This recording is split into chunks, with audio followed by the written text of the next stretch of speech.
We are here today with Emmet Shear.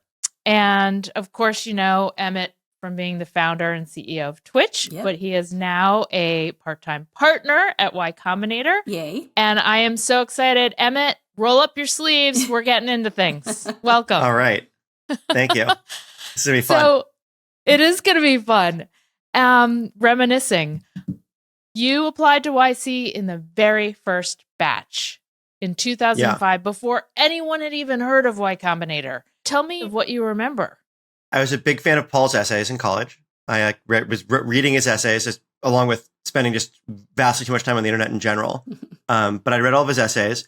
And unrelatedly, me and Justin and Matt Fong had decided we should start a company. Just sort of generically, like, it would be if we're going to start a company, we should do it now. Like we have the least to lose. We have the most access to co-founders. It was actually like our logic was pretty sound. Like now would be a good time to start a company as we graduate. Because you were all seniors at Yale University. We were all seniors at Yale together. And we should have started looking around for a startup idea. And Gmail had just come out. I'd been working at Microsoft the previous summer on the Hotmail team, which was a hot mess. Like totally like it wasn't their fault. It's just Microsoft had decided to fund all of Hotmail with a team of like 6 people for like 100 million users. There was no possible way that product could have gone anywhere because it was just Microsoft had decided, well, we bought this email thing. It didn't really go anywhere. Whatever. And they just stopped funding it. Like I was their person working on the spam problem. The summer intern. What? Yeah, that was my job. Was combating was spam. The spam guy. I was the spam guy. I was integrating a vendor. So like it wasn't like I was actually trying to like they weren't making me like write a anti-spam engine. But like I'm integrating the anti-spam vendor. This tells you what state the team was in. It was really not in a good place.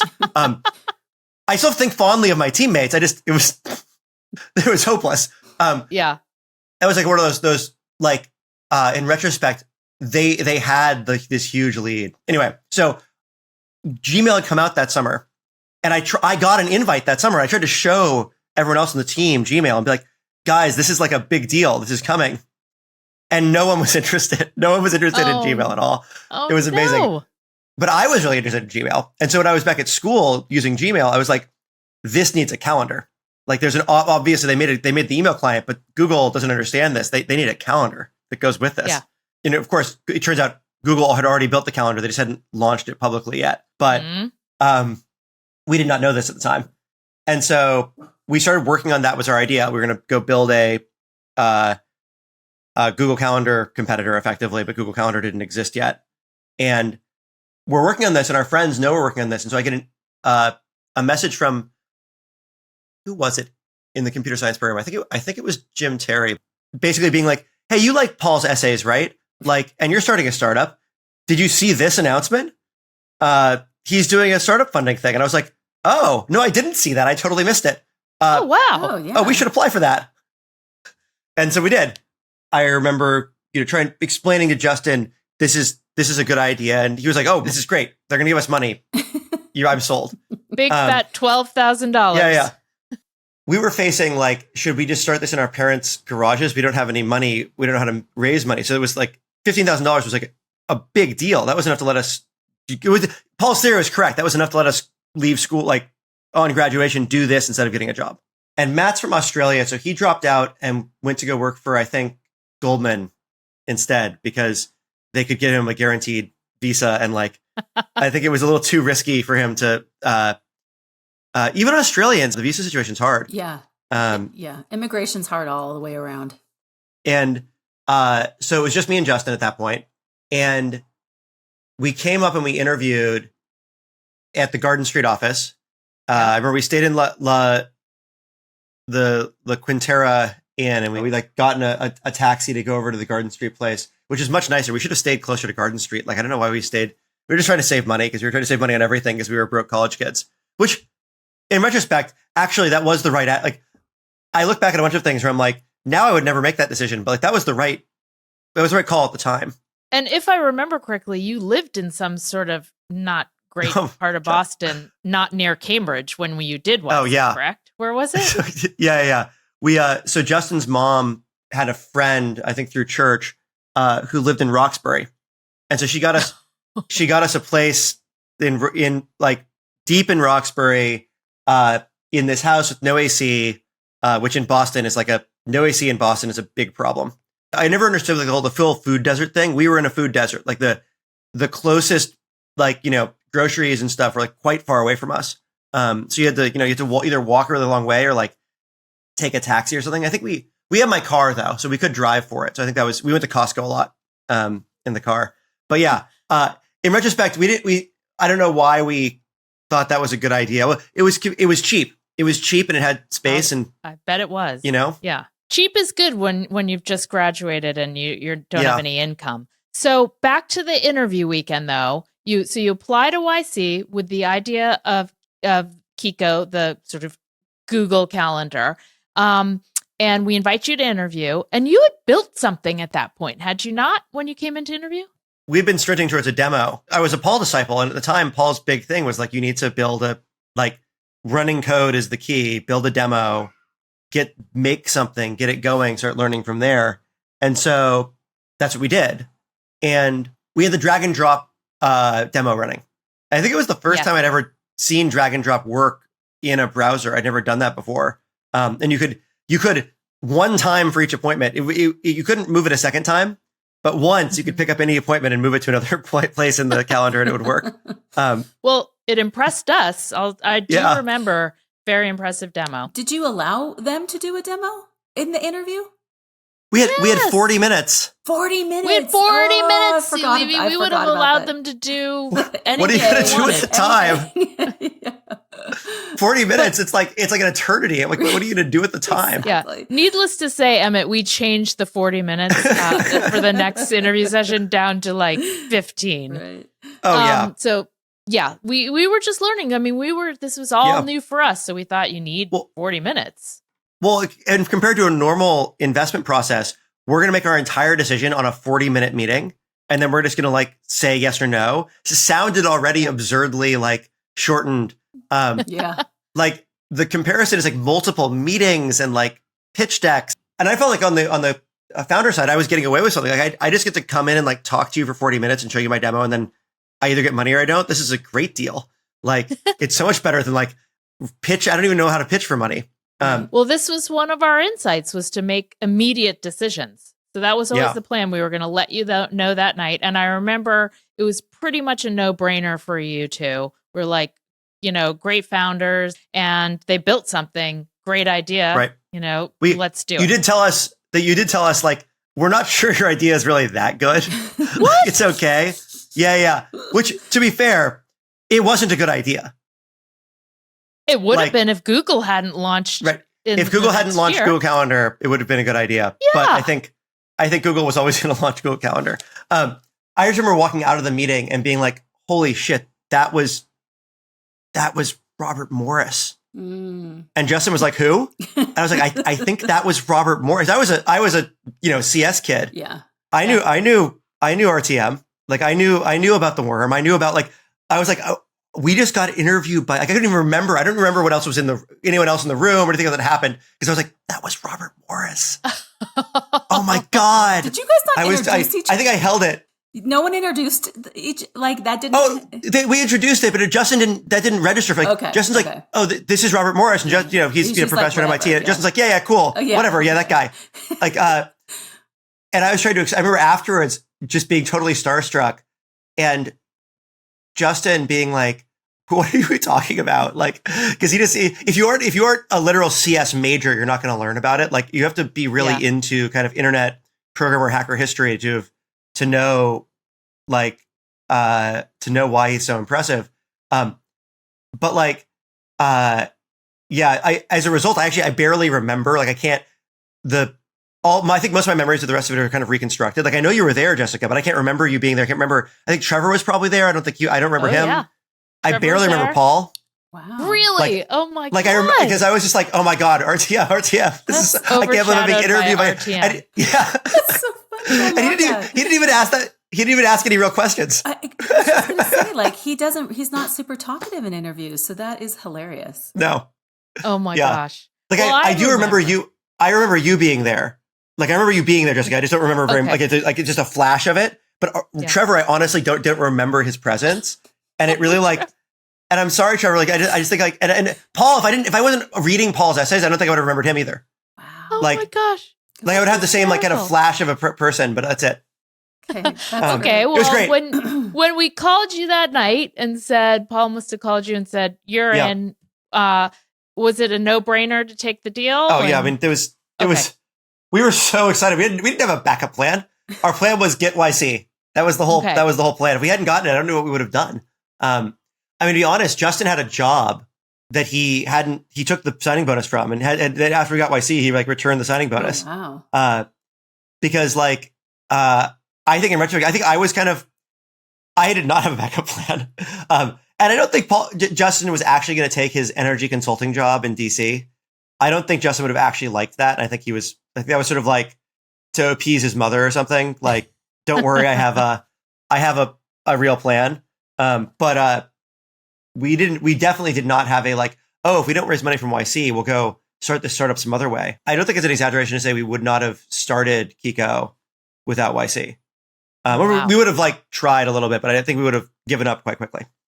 So if you can remember, I'd love to hear your memories from that first summer and that very first session of YC and what happened with Kiko and what I might not know about.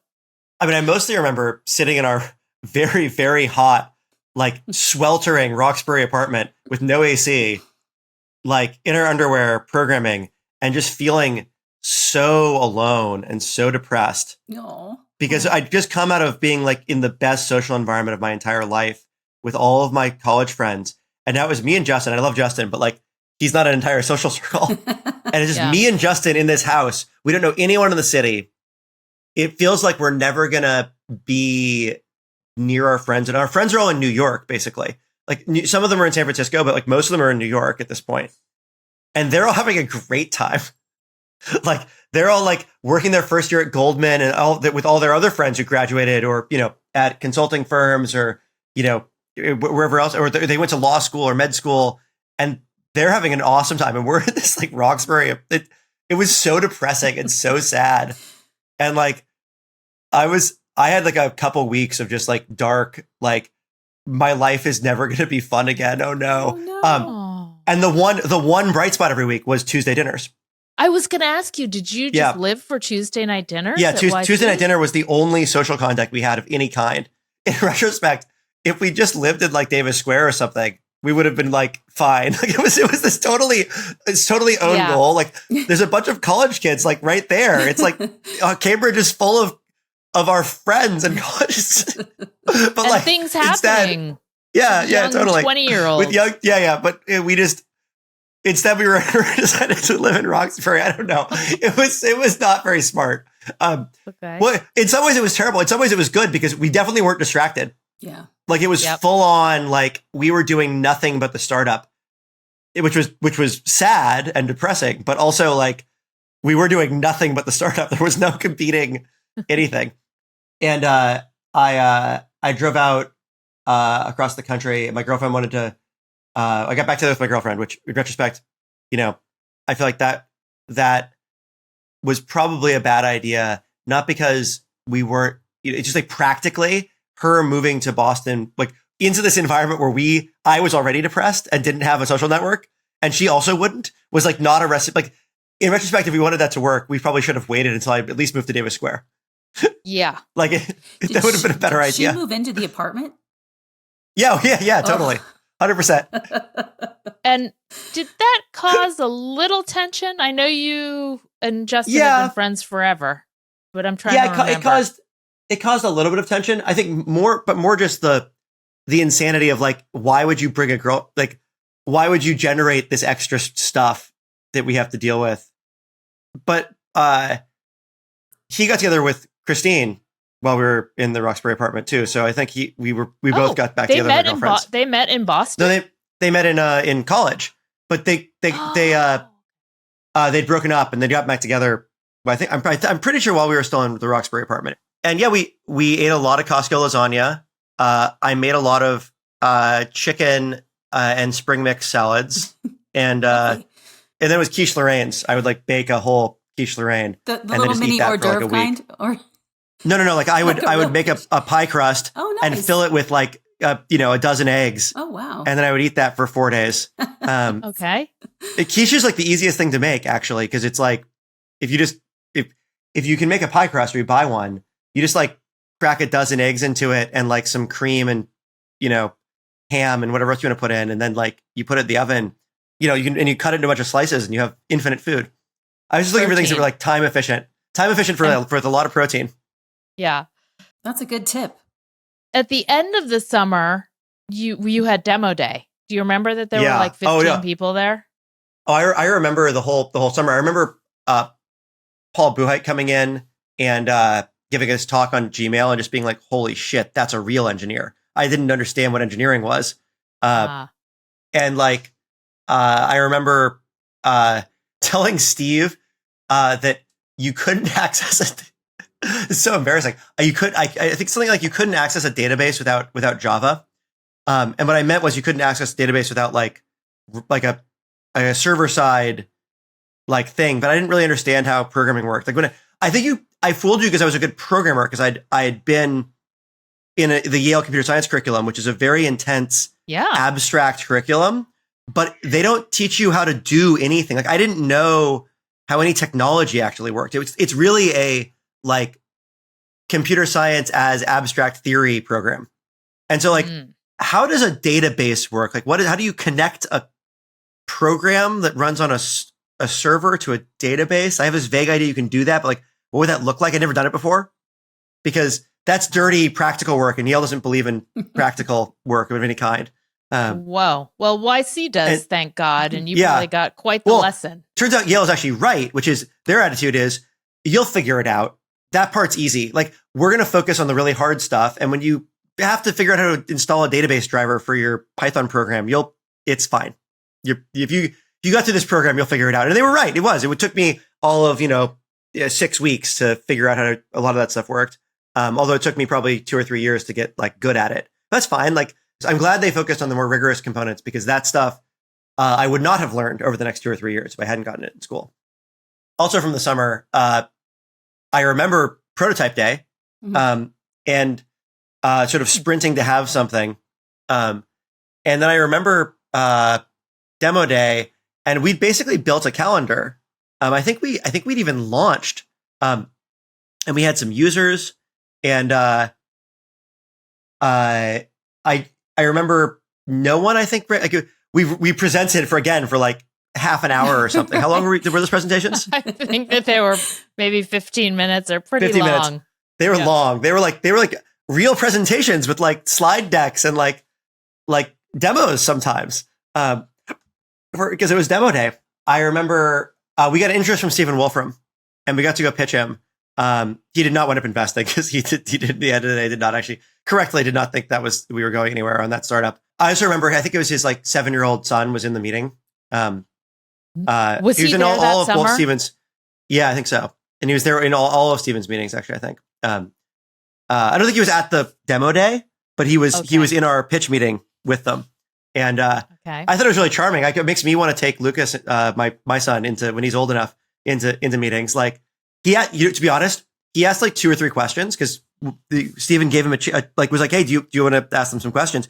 His questions were better than the average VC associate and probably better than half of all the half of all the partner questions I've gotten. He asked good questions that were like on point, that made sense, that followed. Wow.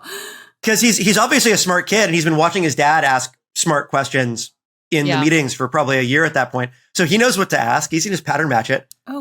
He asked I was like, oh, this is that actually made me feel better about it. Like when he was just sitting in the meeting, I thought it was weird. But then when he got to ask questions, at first I was like, oh, what is this like 7-year-old going to ask me? Or maybe he was 9. I don't remember exactly. But and I can't remember exactly what it was, but just thinking like, oh yeah, no, that's a totally sensible, reasonable thing to ask.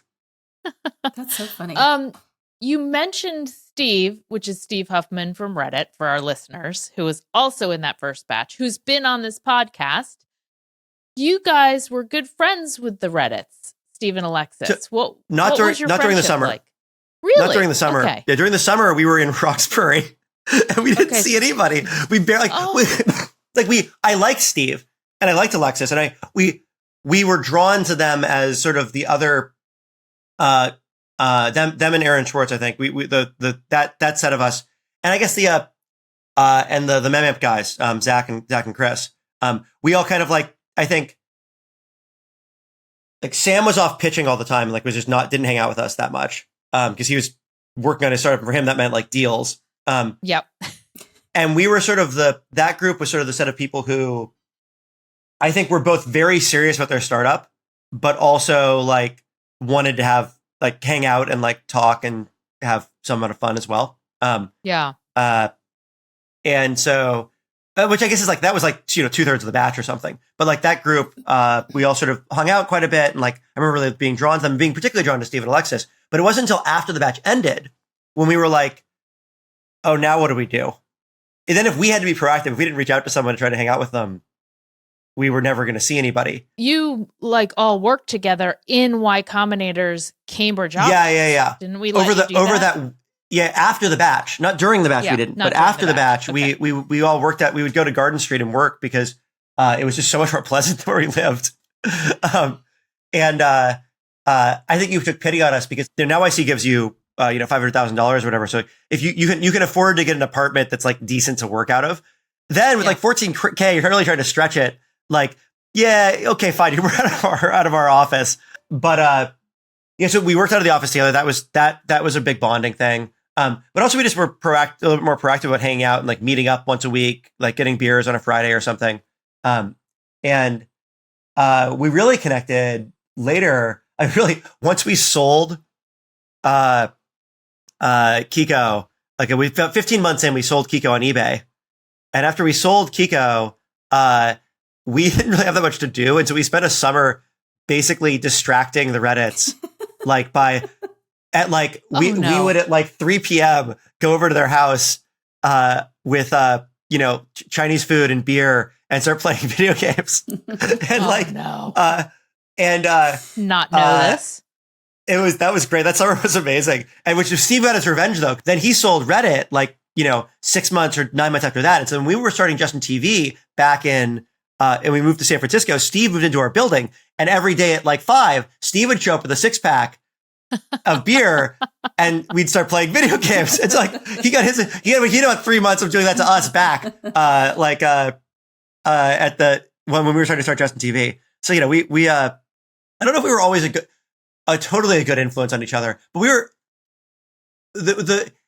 were ultimately a very good influence on each other, because I think the number one thing that's hard when you're running a startup is, man, it is hard to keep going. If doing the startup isn't fun, if you're not enjoying yourself, it's just so hard to keep the faith and keep moving ahead. The Reddits, Steve and Alexis, I think were a big part of why we had the momentum.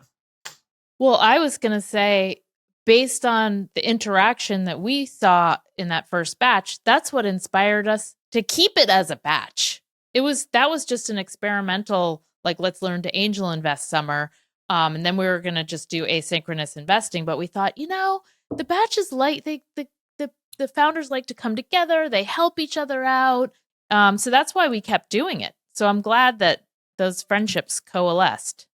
Yeah, I mean, I think those things were if I'm looking back at it, I could have gotten the $14,000 from other places. If we scrabbled, we could have put together a tiny round of money from friends and family. But we couldn't have put together that batch. I mean, not the batch. I don't think we would have that. The batch mates and that was the actually valuable thing we got. Yeah, that was the much more so than the money. I have a quick question, Jessica. Why didn't you deliver these guys an air conditioner? Oh, I'm so mortified you just asked that, because as Emmet was talking about how hot it was and they were in Roxbury, I honestly delivered them to almost every other group, but they're mostly in the Cambridge area. I was just going to say, your generosity had geographical limits. That's so sad. I know, but I could have offered to like give them. I would have bought them an air conditioner. It didn't even occur to us to ask. Like the thought that we could fix our living situation. No, like this is just how it is. I think at some point we did buy ourselves our own like Costco air conditioners because they're not that expensive. It was depressing, and at the time, I don't think I was that enjoyed it that much. But I wouldn't I liked that I would recommend to most people, maybe not to go quite so extreme as to like go live in Roxbury, but like moving somewhere where you aren't right with your friends and you're not like startups are hard, and it's good to have the outlet of like every Tuesday or every Friday or whatever. But like it would be better if you were working like 7 days a week in the beginning, like at least 6 for a while. I mean, maybe not if you're older and you have like experience, but we didn't have experience. We had no idea what we were doing. All we had was like relentless energy. And so like the more we channeled that into the startup, the better off we were. Now, you mentioned something I just want to go back to because I don't want it to be lost on this audience here. You sold Kiko for $258,000 on eBay. Like, tell that story. Carolyn, can you believe this? I was actually thinking to myself, when he said on eBay, I was like, hang on eBay? Like, yeah, you got to tell that story.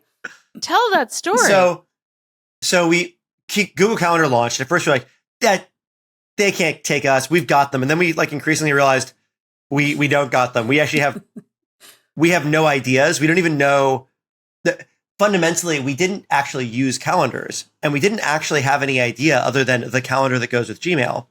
And so when Google launched the calendar that went with Gmail, we didn't know what to do. And we also, this is, I don't know if you know this, Jessica, we had real startup ADHD over those 15 months. So in addition to building Kiko, we built You Look Familiar, a social network for families. We built Sounds app, which is basically was SoundCloud.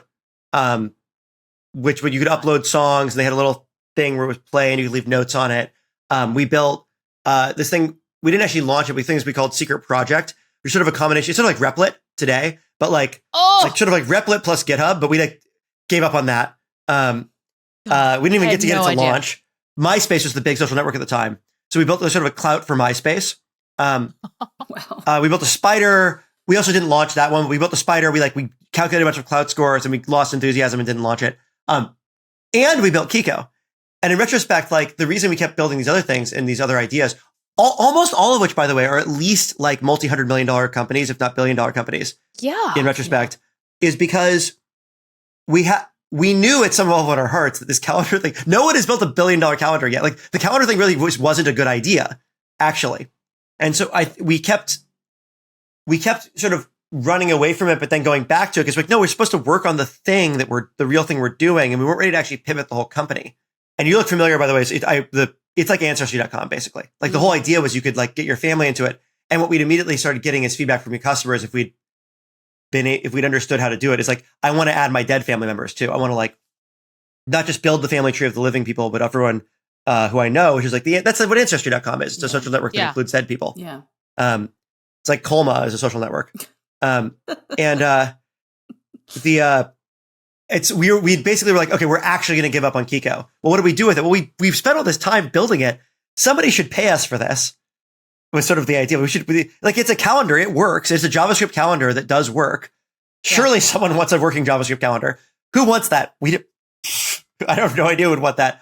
And we sort of intuited the thing you need a banker for normally, which is like to figure out who wants it, to go show it to a bunch of people and run an auction. But like the entire price wouldn't pay a banker's fees to get started. So like, how do we get a bunch of people to see it? And we're like, well, we need marketing. And so, well, if we list it on eBay, that's funny. And I bet we can get TechCrunch to write a story about it. That was the reasoning. And we were right. We listed it on eBay, and TechCrunch did write a story about it. And but that caused a bunch of other people to write stories about it. And that meant that everyone who might conceivably want to buy a JavaScript calendar heard about the fact we were selling it. Because like if you got a story in TechCrunch at that time and on TechMeme and every the other like aggregators, you would absolutely reach the buyers. And that's how we reached Two Cows, which is based in Toronto, who wound up actually buying it. And you didn't have to pay a banking fee, nope. right? We paid eBay there like 2%. That's so funny. Wow. All your banker friends who went to Goldman after college are like, what's going on there? And like, that's a fine chunk of change for 222. Oh, yeah. Yeah. Now we had to pay back our angel investors because they had 1x preferences basically, which makes sense. Which was Alex Lewin and Princess Linda, who are the only two people who believed in us enough to invest in us. I'm not just calling her Princess Linda. That's how she introduced herself to me.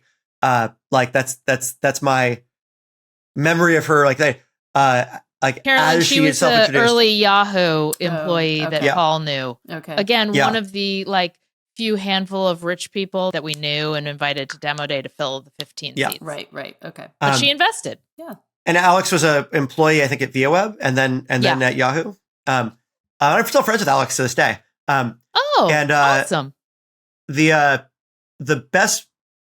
So you take that out, and then we have to pay. YC didn't make its money back, but made got some bit of like some tiny check, and then we had to pay taxes on it because we did it as an asset sale, and that was smart. We structured it as an asset sale because two reasons. One is we knew that it would reduce the liability. Like if you're the buyer, you don't know what's in this corporate startup thing. Like now, if we're like, oh, we're a YC company, that wouldn't be a big deal because buyers would be like, oh, okay, you use the standard YC paperwork, you have all the standard contracts, and this will be fine. But like at the time, like you're some startup, how are they going to diligence that? It's going to cost more in lawyer fees than the thing is worth. So we structured it as an asset sale. It also meant that we could pump the price up more, which made it a more exciting auction to talk about because people don't know the difference between you're doing a corporate sale and an asset sale. Now that means we pay the taxes instead of them, which, but like that's they know that, so they're willing to bid more. In the case where they're doing the asset sale, so that actually worked out really well. Like the reason it's a $258,000 sale instead of a, what would be probably like a $150,000 sale is because we did an asset sale, and it's a better story if it's $250,000 than if it's $150,000. So at the end of the day, we actually wound up in pocket like $35,000 a piece, like each, a piece. Great. That's great. Which is like actually, if you think about it, for like 15 months of work post taxes, having saved over 15 months as a first year out of college, $35,000, we were way better off than any of our compatriots at that point in their careers. I love it. And that's important. That's important actually, because when we started JustinTV, there was a point where we couldn't raise angel money. And the startup was like, we were going to run out of cash to like not just make payroll, but to like pay our vendors and our suppliers. And JustinTV was going to die. And Justin and I both lent JustinTV $15,000 each of that Kiko money to float the company for like 2 months until we could close our angel round. Or kidding. We could put together and close an angel round. Yeah. So like if we'd had that money, we would not have, like JustinTV might have died. That was the bridge. No, what we probably would have done is come to you and Paul and be like, please help us. We're going to die. But like, but it was nice that we could just like write the check and like, invest in ourselves. Like, I think it's a piece of advice. People ask me sometimes when they're coming out of college or like in internships at Twitch, like, what is my recommendation? And my biggest like post-college recommendation is that if you care about like sort of freedom and being able to like make bold choices in your life, save as much money as humanly possible. Like we did not live richly for the 15 months or for the first like 3 years. We lived very, very frugally, and we spent as little money. We were living in Roxbury. We spent as little money as possible. And even when we moved out of Roxbury, we did not get a nice apartment. And that meant when you have $35,000 in the bank, which is a lot of money. Like it's not a lot of money from like a corporate finance perspective, but from an individual perspective, it's a lot of money. Yeah. You have freedom. You can make bold moves like investing in yourself. And you should, I think that's something that people right out of college sort of underestimate is how valuable it is to build a cash cushion like immediately. Like just save as much as you humanly can for the first year or 2 years. And then you can start spending more. Because actually once you have $20,000, $30,000 saved up, you don't need to keep, the goal is not to save money forever. The goal is that you can quit your job or make a bet and you can bridge a couple months of expenses. It gives you options. I give young people options. the exact same advice, like save money so you have a cushion. Yeah. Okay, Justin TV. I want to get into this. So tell me the story of how Justin TV started. So we knew we wanted to start, we sold Kiko, and then we spent a summer distracting the Reddits. But we were really doing that during that time while we were distracting them and like playing video games, is trying to figure out what our next startup would be. And we weren't in a blistering hurry because we had some money. We were okay. But we knew we wanted to start something else. And so we had this, our first idea was, it was like turn any Flickr page or blog into a coffee table book. Like one click. That was the idea. Like print on demand. Our first ideas are always terrible, and then the second ideas are much better. It's weird. Like our fake ideas that we were embarrassed to pitch, that we wouldn't tell people about, like Secret Project. I wouldn't tell anyone about Secret Project because I was so embarrassed. It was just for me. Like it was purely selfish. Like I liked the idea. Like a Replit. I always wanted like a Replit GitHub like thing that I could just build stuff online with. But it wasn't a serious startup. That was like, the serious startup is like a print on demand service for blogs.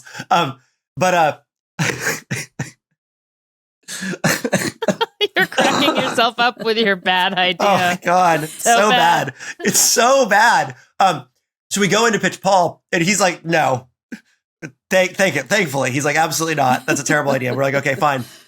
You're probably right.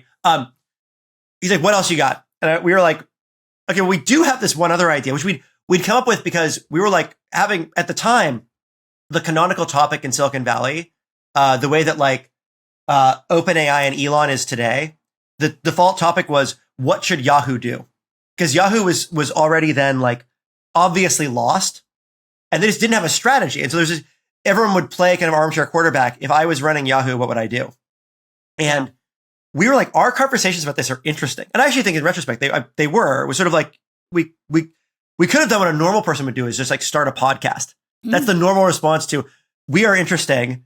Podcasts existed then, but we were like, recording a podcast sounds like a lot of work. Yeah, because Odeo. Ev Williams did the Odeo podcast idea, right? Yeah, and it was in the air at the time. It was like 2006. Podcasts were a thing. I think iTunes was out, like because iPods were around. That's why they're called podcasts, because they were like you'd listen to them on on your iPod. And so podcasts were around, and but we were like, no, that's too much work. Recording a podcast sounds hard. Instead, we should just record all of our conversations 24/7, and then we'll just cut out the interesting bits and upload those. And then we were like, well, if we're going to record all our conversations 24/7, we should just like stream them live to the internet. Well, if we're going to stream our conversations live to the internet 24/7, why don't we just have a full video feed too?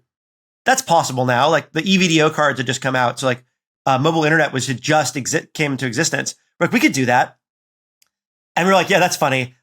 We're never going to do that. And then we sort of gave up on the idea. But we kept coming back because it was like funny. I remember Chuck Foreman from OMG Pop. Justin told him at a party, our startup idea is we're going to like stream my life 24/7. Because it was between me and Justin, it was never a question which one of us would wear the camera. It was obviously Justin was going to wear the camera. Wait, but why? Say why. Oh, Justin likes being famous. Okay. Justin's always had a goal of being somewhat famous. I don't particularly like being famous. Right. Okay. It's more of a side effect. People hearing about you, for me, is like a negative side effect, not a positive one. Right. Okay. Whereas for Justin, it's a positive one. Anyway, so Chuck said to Justin, "You're full of shit. You're never going to do that." And I think that was actually the moment that we became much, much more likely to do Justin TV. We hadn't even I wasn't actually in that conversation. I just heard about it afterwards. But like, spite is one of the most powerful motivators there is. In some ways, Justin TV was like, we're going to show Chuck. So we go to pitch Paul, and he's like, "What else you got?" And we're like, "Well, we do." Justin says we have this idea that I should wear this camera 24/7, and we're going to call it Justin TV, which because it wasn't just in TV, like it's like live and like also Justin TV. We thought it was like a clever pun. Yeah. Better start a startup around it. Yeah, a clever pun for a name, and the domain's available. Can you believe it? And so And Paul saw immediately like, oh, you could like, this could be a new kind of reality TV. You could have a bunch of other people do this eventually also. And we're like, yeah, totally. We hadn't really thought of that, but yes, absolutely. We could totally do that. And so Paul wrote us a $50,000 check for the new thing. Like, I think then like to invest in the new startup. And I think I walked into the kitchen and Paul's like, hey, Jessica, guess what the Kikos are now doing? And you mentioned your idea. And I remember saying, this sounds ridiculous, this idea. Thank God you didn't listen to me. It was ridiculous. It was, I mean, we literally, our internal tagline for the project was a series of ridiculous stunts. Because we'd been inspired by the Kiko thing. We'd realized like one really good way to get marketing and attention for things you wanted to do is just be a little bit absurd in public. And the whole show was kind of that. It was the whole idea of being live 24/7 was an absurd stunt. And we kind of knew it. Like we milked it. That was the concept. So for listeners, they like, it sounds so boring. Justin would strap a camera to his head and live cast his whole day. Yep. Right, Emmet? It was, it sounds boring because it was boring. It was extremely boring. There were some stunts. I was involved in some of them. It was, the recipient. Was interesting. It was interesting for 15 minutes to 2 hours a day.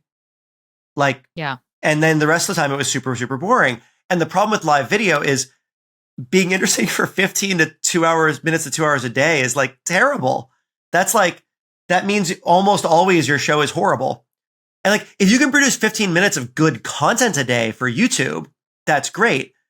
But for a live service, you have to be interesting all the time. And it's like, it's almost impossible. Like there's a reason why like reality TV shows aren't live.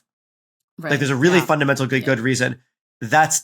You can't be interesting 24/7. Well, I have a lot of questions about JustinTV, but pull on that thread. Yeah. What did you do to combat the lack of interestingness of Justin's life? First, we tried to program his whole life to make it interesting. So we had about a month and a half where we were like, we're going to make Justin's life interesting. I think it was really stressful for Justin. We're like, Justin, you're not being interesting. Don't do interesting stuff. Every time he tried to relax or sit down, we would yell at him for being boring. And we'd have like people like organizing things like, Justin, go trapeze lessons. Justin, go do this. It's like this. And we discovered a couple of really key things. Talking to the audience was always interesting and easy, which is a key insight that Twitch built on. We hooked up an Xbox to the camera and played Call of Duty. Yeah. And that was interesting. People liked that too. And so we actually did, if we'd been paying attention, if we'd been focused on what are the things that are interesting, well, the two easy things to do that are interesting are like stream yourself talking to the camera and playing video games. Can we just talk to the camera and play video games? It was right there. But we didn't notice because we were obsessed with the idea of it being mobile. We're like, the cool thing we're doing that's actually new is walking around outside. That's what was hard about this. We spent all this effort building this camera. You're really going to put people like back at their computer. But in retrospect, we were just way ahead of our times. Like the phones were not good enough to do live. Like the live streaming on the mobile thing was just super hard. And actually, even streaming from your home PC had only just become available. Like there wasn't another good service to live stream from anywhere, let alone mobile live streaming. And in fact, that was the hardest thing. Paul said like the live streaming was the hardest thing that they did. And you guys built really complicated infrastructure and technology for this, right? Yeah. I mean, in the beginning, we were just using a CDN, but very quickly, like it didn't have the features we wanted or it was too expensive. The real thing was too expensive because we weren't going to do the video part anymore. Kyle immediately like raised his hand to do the video system part and became the head of I was head of all non-video system technology and programming, and Kyle was head of the video system. It was very impressive the way he tackled that because like he didn't know anything about video at all. And in the beginning, our system was not very good, but it got better. We started from the very first thing he built was a little proxy that would sit in between the camera and the CDN and save a copy of the stream as it went by. I just want to do a quick aside for our audience because there's the introduction of two key players in the scene. Yeah. One is Kyle Vogt, and the other's Michael Seibel. Can you just back up and say how they came on board? So we were starting the company, and we knew we were going to start it in San Francisco, but we were still over on the East Coast. And Justin knew Michael from college and was like, we need an adult. Was sort of the theory, right? Like, we need someone who's more steady than I. Justin and I are I think can be very inspiring. We also have like kind of a little bit of up and down energy. And Seibel is a force, and he is like, he's not so easily moved from a direction once he's like set on it. And so Justin intuited correctly, like, we need someone like Seibel on the team to make this team function. And so we recruited him. Really, Justin did most of that work because he knew Seibel better in college. And we convinced him, as step one in our recruiting process, we convinced him to drive across the country. We'll do a road trip across the country. And by road trip across the country, we meant 4 days nonstop driving from New York to San Francisco. Like, look how gleeful Emmet is. The beginning of memory. I know. Why are you laughing so hard, Emmet? The beginning of just so many times of just like setting Michael up with Michael, we're going to do a road trip across the country. Just kidding. we're gonna drive nonstop and like pause for 15 minutes at the Great Salt Lakes for a photo op and then keep going. We arrived in San Francisco. Like, you just started a startup with us. It's gonna be fun. It's gonna make real world. We're gonna move to New York. It's gonna be a reality TV show. Just kidding. It's a tech startup. We're not moving to New York.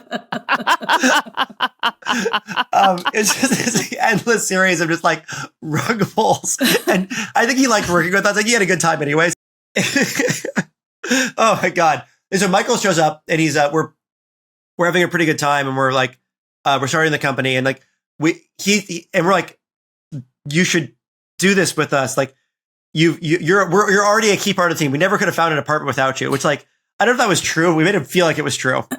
And we did the same way we hired Kevin, was the same move, which is we just started giving them work without paying them. And then they'd get into the work, and then we'd be like, oh, well, shouldn't we be paying you for this? And then we'd like hire them. Once they were working with us, they had a really good time. Like, I think the key is at startups is what's the biggest reward is you get to do interesting work without a boss with your friends. That's a pretty good pitch, but people don't understand it. Like, it's one of those pitches that's like way better if they start doing it first. And so one of my startup hiring tips for people is like, just make your friends start working with you. Don't pay them. Once your smart friends are working with you, like, it's much easier to hire them from there. They're already doing the job. Yeah. And so then we realized, like, we were right at the same time as we were recruiting Michael. We're like, we need someone to build. We thought we needed hardware to do the live streaming. And that was wrong. But thank God we had this delusion, because it caused us to email the MIT hacker list, which I would never recommend as a way of hiring someone. Like, it only worked because we were so early in the startup cycle, and YC was just getting started. And there weren't that many startups yet that, like, second time entrepreneurs, we told our startup on eBay, but like, we were second time entrepreneurs starting a startup, emailing the MIT hacker list, that is why Kyle's joined up. He's like, oh, these guys know what they're doing. Oh, second time entrepreneurs. And we both fooled each other, because Kyle sent us this 26-page PDF CAD drawing thing that really impressed us. That was not actually that, like, it was impressive, but it was like only to people who didn't really know what they were doing. Like, it was cool, but it's not that cool. But it was super impressive to Michael, and we used to hire Michael. And then we used the fact that it was this like very stone soup, like using everyone else joining to FOMO the other people into joining. And we got Kyle, who was a MIT sophomore dropout, to come join us. And what Kyle did not reveal at the time, that I learned later, is like, he was on the verge of getting kicked out of MIT because he wasn't doing his classes. He was just building stuff and hacking on stuff all the time. Which I did not know until later. So it also makes sense why he joined us. But like, we felt like we hit the jackpot because Kyle's like brilliant. And I think that was one of the most lucky things about the whole thing. Like, everything else was sort of like, oh, you recruit your smart friend from college. That's like a pretty standard thing we tell people to do. email the MIT hacker list and get some brilliant 19-year-old college dropout to like join your company is not a like that's a win the lottery ticket kind of move. Like we didn't deserve. You got to get a lucky break sometime, but we didn't really deserve that one. And so Kyle was a brilliant engineer, wanted to going on to build a self-driving car company, and we got him to go make our video system. And when we convinced him to stay, we gave him an equal share of the company because we felt he really was a co-founder with us. And looking back at that, I remember thinking like, are we just gonna give every employee that we hire a new like a co-founder share? But Kyle really deserved it. And I think he was joining at this point where we just had we didn't really have anything. And so that became the team of 4, which is also something we generally tell people not to do. But our team of 4 was very stable. I don't quite know why. I think it's because me and Justin were very close and we're clearly just going to keep going. And then Michael, we went to college with, and like Michael is he never had any doubt. He was like all in he was fully all in. And then I guess Kyle saw the 3 of us being like, well, I guess they're fully all in. And once you get a critical mass of people who are just totally all in, Kyle was like, well, I guess if they're all, I guess I am too. And it's we snowballed it from me and Justin being just fully all in on what was going on to getting Michael to be, and that's really what makes a bigger team work. If you get 7 people to all be fully 100% all in the startup, that would be a great founding team. It's just, I don't think you can generally do that. I think that it's hard to get that many people. Yeah. 2 or maybe 3 is like the max, really. But it worked out for us. Yeah. Carolyn, did you have a question that I had interrupted you on? No, I was actually just wondering how different the trajectory would have been if you had mentioned some of the secret projects to Paul when you were pitching him on JustinTV. You must think about that every now and then. Like, what if we had just gone all in on like that secret project, like on Replit, on the Replit thing, like so different. Yeah. And weirdly, we'd already given up on them, so they were no longer exciting. You're right. Why didn't we pitch those at the JustinTV stage? And it's because the way we came up with startup ideas was sort of mania driven, not like in any kind of intelligent way. It's like whatever we were enthusiastic about at the time. And in retrospect, we did have a bunch of ideas. We even half built a bunch of them. And I remember going in and being like, well, we only have these 2 ideas, print on demand vlogs and a live streaming reality show. Those are our only ideas. Paul said, though, that the JustinTV idea was just on the right side of crazy. And it was sort of hard to predict what way it could go. And in fact, that's what happened. It went in the direction of Twitch. No, I don't regret doing the reality. Doing the reality TV show idea was the most entertaining option. It was the most like interesting, crazy thing we could do. And I'm kind of glad we did it. Like, and obviously it worked out. I've actually never wondered that question. Now that you mention it, that would have been a much better startup. but we would not have recruited Kyle for that one. Right. I don't know. Maybe it would have been more successful. Maybe it would have been less successful.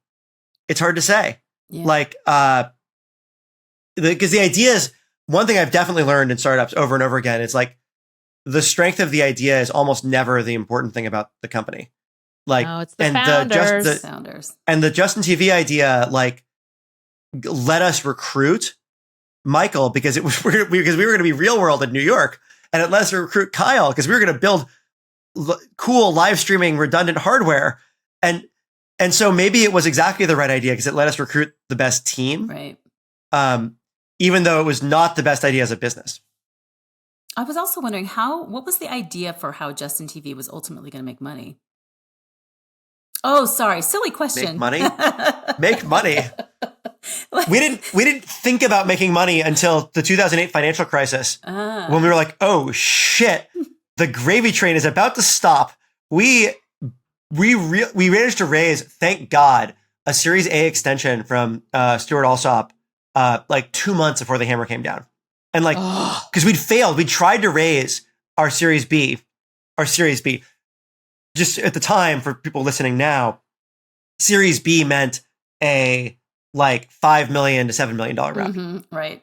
Yeah. That was not different world. Series B is not different world. Yeah. Think what would be now be a Series A. Now that we would say we raised our Series C, we were trying to raise a Series A. We failed to raise a Series A. I think Stuart believed in us and we were the best thing in his portfolio. And so he doubled down and invested in us anyway. And we got a Series A extension from him plus $2 million of venture debt from SVB. Thank God, because 2 months later, we were not going to get anything. Right. And we were going to run out of money and die.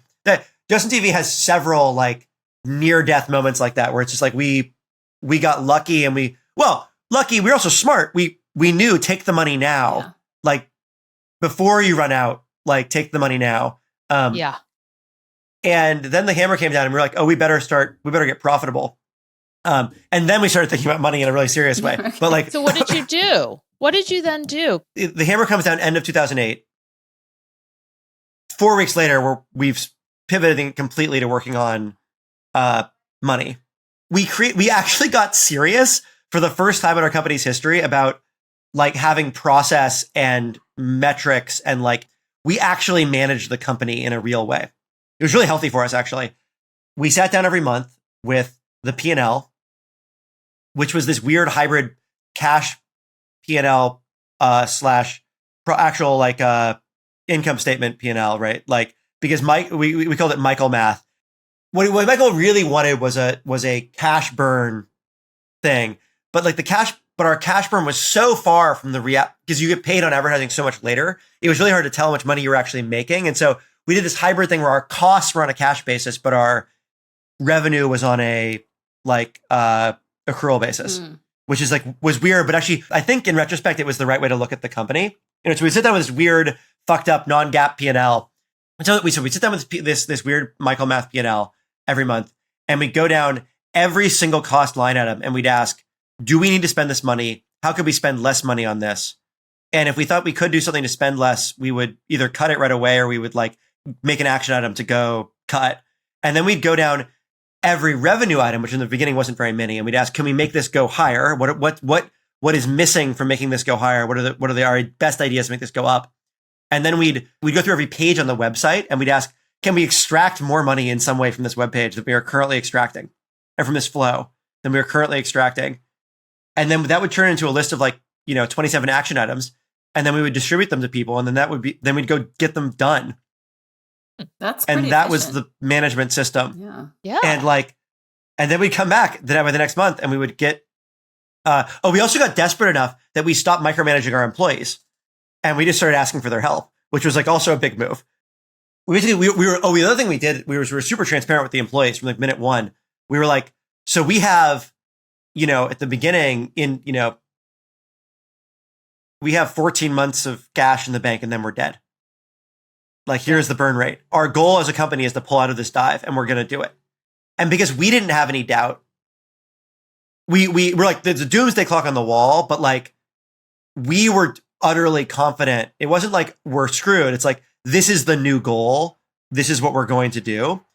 We didn't lose anyone through it. I've heard of people who like enter a downward spiral, but I think what happens is if the founders are scared, the employees see that and it's rats leaving a sinking ship. Right. At the bottom of the dive, we pulled out of the dive with like, I think 2 months of runway, 8 weeks of runway left. That's when it went, from 9 weeks to 8 weeks, and then from 8 weeks back up to 9 weeks to 10 weeks to like, and that was we hit the bottom. Woo! And but the employees could see that because the rate of decline had gone from a week per week to half a week to week per week to a quarter of a week per week. Like it was like tick, tick, tick, tick, tick. You'd see us sort of like, and we finally were managing the company in a transparent way where it was very obvious what our goals were. And we were enlisting people in doing the goals. Employees started like inventing stuff and like building things for the company. That's like cool. we had this idea for this product that like basically was a paywall where if you weren't in an English speaking country where we could monetize on advertising, we just made you pay for the service.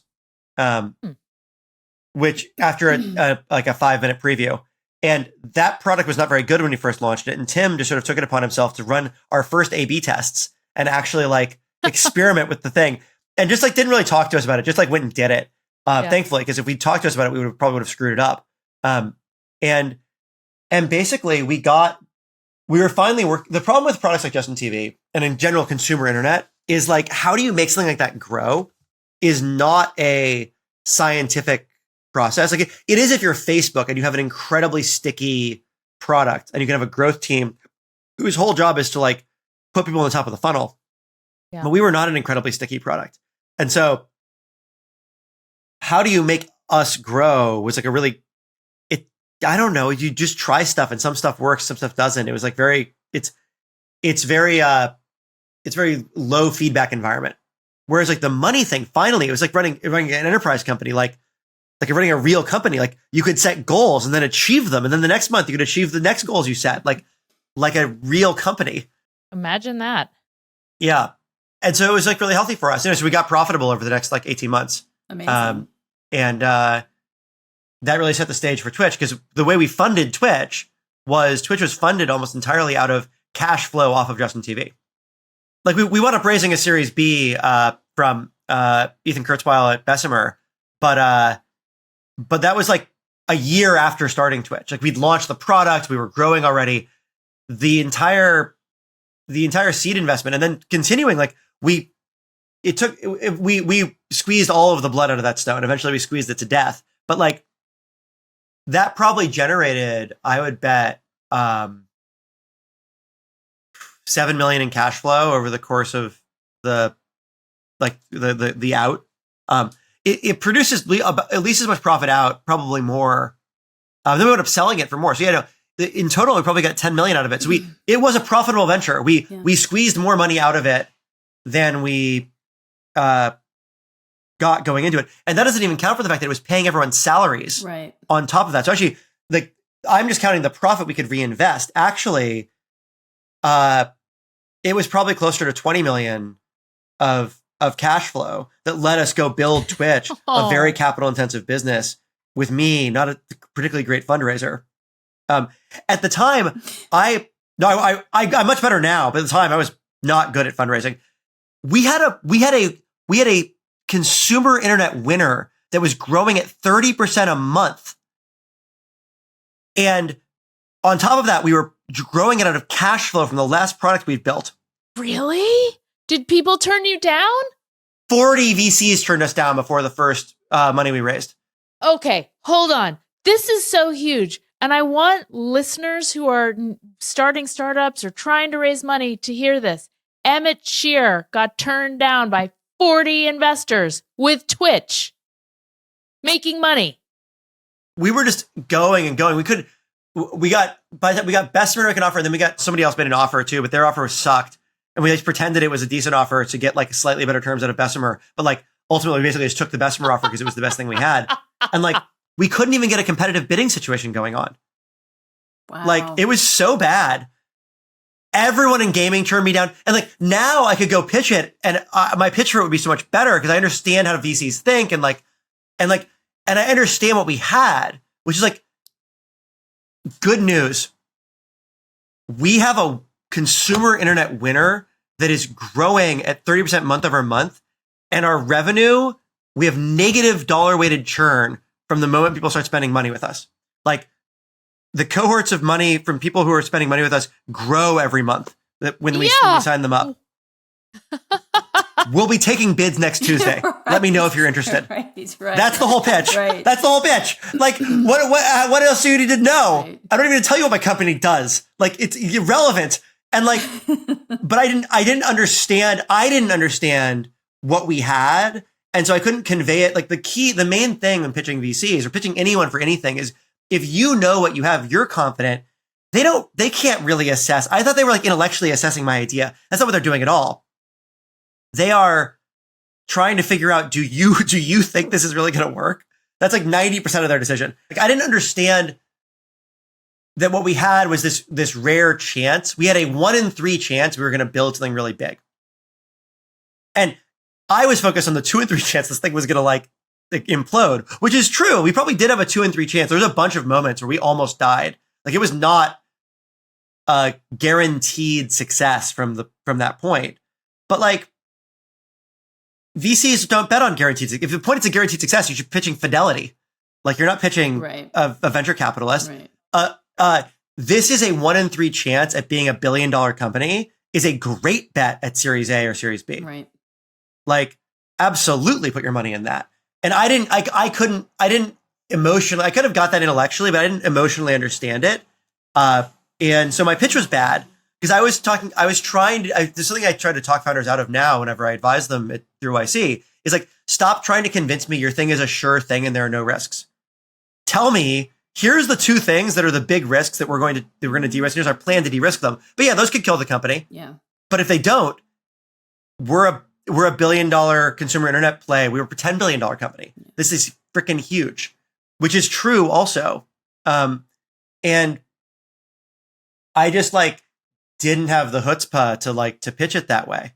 And I, in the retrospect, I really could have used YC, to be honest. Like I was always the tech partner who I was not the CEO. I never went through YC as a CEO. I went through YC as the CTO, as the co-founder. And so I never got the office hours where I was being coached on raising money and I was in the arena raising money. And it would have been really helpful for me. I wish I'd done YC as Twitch instead of as JustinTV. This kind of brings me up to I know we're coming up on time here, but this brings me back to one of my final questions. You referenced, I wish I had YC. You're now back full circle, being a visiting partner at YC. First of all, how do you like it? And what do you now bring to the table to advise startups? Well, so in the spirit of how the turntables, just like we consistently lied to Michael about how much it's going to be fun. We'll do the road trip. Michael was like, be a YC partner, be in my group. It's easy. It's not that much work. That is bullshit. Oh, the rug pull comes. It is. I mean, it's not, to be fair, it's not a 50-hour-a-week job. Like you're not grinding hours, but it doesn't matter because I remember him telling me that interviews are 9 to 2 Zoom calls. And I was like, 9 to 2 Zoom calls. I eat 9 to 2 Zoom calls for breakfast. I do 9 to 6 Zoom calls. And that's your most intense week. This is going to be easy. What he didn't tell you is that 9 to 2 Zoom call melts your brain. It does. You're trying. I've never been more exhausted than after 6 hours of interviews. And then writing rejection. It's so hard. And rejections are hard. But also just the debriefs, you're on the whole time because during the meeting, during the interview, you have to extract maximum information from everything that's happening. And your brain is trying to load in an entirely new business.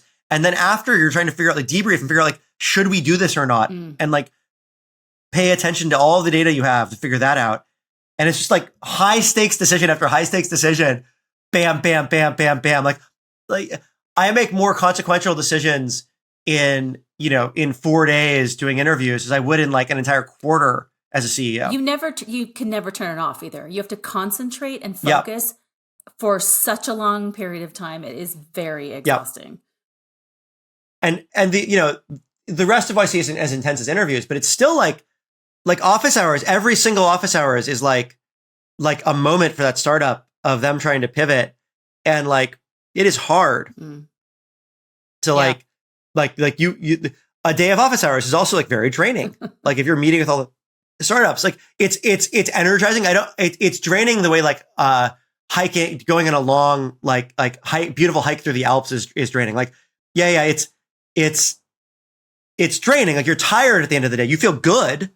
It wasn't unpleasant, but you're spent at the end of the day. Yes. And I love it. It's really fun. I'm going to do it again this batch. Yep. I have I had this idea I would do I have a 6-month-old son. I would take some time off and I was oh, this will be a good side thing while I'm and I know Michael works really hard, but some of that won't happen to me. Oops. Rug pull. No, to be fair, yeah, totally. I mean, it's 100%. I 100% deserved. Michael Michael had every right to do that to me. But like, we are in the sort of off part between batches right now, and it is nice. You do get some time off. It's a little bit like being a teacher where there are a few weeks a year where you really do have a big gap. You have sort of more vacation opening. I need some time off, some actual time off. You've been doing this since 2005, and what we didn't tell the listeners was that in 2014, Twitch got acquired by Amazon. So now you're like working with a big company. Like that must have been mind blowing too. You need a little time off. Yeah, I mean, Amazon is an acquirer that's like, I actually really recommend as an acquirer, because if you want to keep running your company, if you want to sell your company and have somebody else manage it, don't sell it to Amazon. But if you want to sell your company and keep managing it, Amazon is run in this very decentralized way where if they acquire you to be run as an independent business, they're going to let you keep your brand and stuff, which you'll know, they'll tell you during the acquisition process. They're great. They really do. Of all my friends, the ones who took it public or kept it private, I had the best deal. Like the easiest time raising money, the smartest board, the like in general, I would have some hints about like, here are some things to negotiate on your way in. Here's the annoying things here. But on the balance, like talking to, Drew running Dropbox or whatever, my life was easier and better than someone who took it public. And it was easier and better than someone who stayed private, because you kind of had like this access to capital on Amazon's terms, like being a public company, but without, but then, Jeff and now Andy, they have to deal with the Wall Street. I don't have to deal with that. And so it's great. It's like, it's an amazing place to build a company if you believe in owning Amazon stock, which worked out really well for us. Yeah. And you just like the process of building it. I will say like that's not probably for everybody, but I think more companies should do what Amazon does and offer the kind of like conglomerate sheltered home for a CEO to run their company. But like it's also what Warren Buffett does. Like someone should be the Warren Buffett of tech and go buy companies with the intention of like, we buy you, we take you private, but it's because we want to own your thing for the long run, and we want dividends. Yeah. Not because we're trying to take you out and like think we could manage your company better than you. Tech has a lot of people doing the latter and almost no one doing the former, and I think that's a shame. Amazon's the closest. No, this has been great to hear all about this though, Emmet. It's been really great. I know. I feel like there's just known you for so long, and I've seen this evolution of Emmet Shear from the nerdy college graduate to formidable founder, advisor, angel investor with a Santa Claus beard now. I had the hair all went from, I had a hair up here and it all just... And congratulations on the birth of your son. I'm so happy for you. And I'm could not be more happy that you're back with YC right now. Yep. Same. That's so much fun. I really enjoy it. Glad you're with us. So thank you for your time, and I can't wait to see you in person. Thank you so much. It's been a blast, and I can't wait to get to work with all of you more. It's the best. Great to talk to you, Emmet. Thanks for being on the podcast. Bye. Bye. Carolyn, I loved catching up with Emmet. Emmet's great. My gosh. That was a great conversation. It's great to talk to him. And I think he was having a good time. So that was fun. He's been doing this for a long time, and it all started at Y Combinator for him, 2005. Yeah. And he's only just recently, in 2023, resigned from Twitch after all these years. So I think it's fun walking down memory lane. Oh, absolutely. And yeah. It was not that many people in his world know about Kiko. Right. I remember you guys referring to them as the Kikos, which is confusing. They were always the Kikos. Yeah, which is confusing since all that happened. But then they turned into the JustinTVs. Right. But they were never the Twitches. Right. It was just the JustinTVs. Right. But that was interesting. I learned a few things that I didn't know. I certainly never knew how many ideas they were simultaneously working on with the calendar app, because Paul and I were in California spinning up the winter batch in Mountain View for the very first time. Yeah, well, that's why I thought that was really interesting. And just for them to think back about all these little projects that got started and then got abandoned and what they could have been. And that's why, I asked him, do you ever kind of think about what could have been? And it's sort of silly to do that, but those are a lot of really good ideas, nascent ideas and I really feel like if you guys had heard them you would have been like, oh, do that. Well, Carolynn, do you remember the conversation we had with Paul where he said after he sold ViaWeb, the company he wanted to build was a programming language mixed with Replit, mixed with GitHub? I do kind of remember that. And he wound up abandoning the other two and just doing, the programming language. Yeah. But if Paul had heard that they were been working an excited, idea doing Replit and GitHub, he would have been Super over the jazzed. moon. Yeah. Man, Funding timing that. is everything, right? Yeah, timing is so critical with a startup, and you can't control that. The other interesting thing from that conversation was sort of parallels with what Brian Chesky of Airbnb was saying, how it's the founder's leadership and the founder's confidence in being able to get the employees to feel just as confident and turn things around. Yeah. And how they went through all these line items. Can we cut this? Can we cut that? Yeah, I think that's an underappreciated or maybe underrated thing, is how important it is that as an employee, you feel like you're following something like mission driven or something that like the person you signed up to work with is super into. Like, that's pretty powerful. Yeah, you believe in it. Yeah. And therefore you don't give up and you work, hard to right the ship. Yeah. And also parallel with how much Emmet got turned down by investors, just like Brian Chesky. Yeah, that is unbelievable. Yeah. Common theme. Yeah. I say this over and over, but for anyone struggling to raise money, it happens to the best of the founders. Yeah. And I love how he was saying he was happy to be back at YC, but it was more exhausting than he thought. And how he likened it to like a hike through the Alps, That's a very nice comparison. It's just exhausting, full stop. I know. Oh, I'm just so glad he is back at YC. I totally agree. I'll see you very soon. See you next time. Bye. Okay, bye.